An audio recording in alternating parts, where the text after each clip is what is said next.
Because it has raised a lot of controversy, with the effect that the debate was centered on whether or not the RH bill was an appropriate response.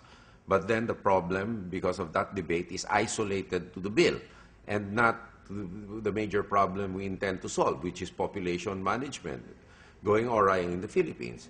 So let's agree, for the sake of agreeing, that the RH bill is not the proper way to address the problem, because government should not be the arbiter of morals. But then again, that being said, there should be an institution or entity which is accountable for population management. And if our moral guardians say it's not government, then it should be them. It should be them to be responsible, not merely for educating their flock, but for a test or trial period or for a sample period for positive results. Our country is not getting any bigger, but our population is. Our country is actually getting smaller because of climate change, global warming. It's very visible in some islands and islets in Palawan, the water level rise. Manila Bay's water level rise is also very visible.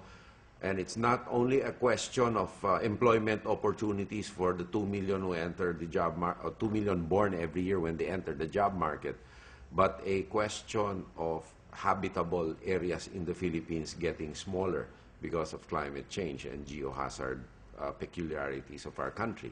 So I repeat, let's agree now that government probably is not the right institution to lecture people on what is essentially a moral choice.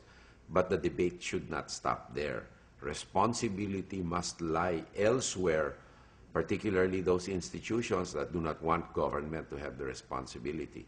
They then should be accountable and not flick the problem on the government to care for example, children who are born by being unwanted children and left on the streets to fend for themselves. That's unfair. Let's call a spade a spade. In the vernacular, cuentas claras tayo. If we don't want one institution to take the responsibility, then we have to take the responsibility ourselves.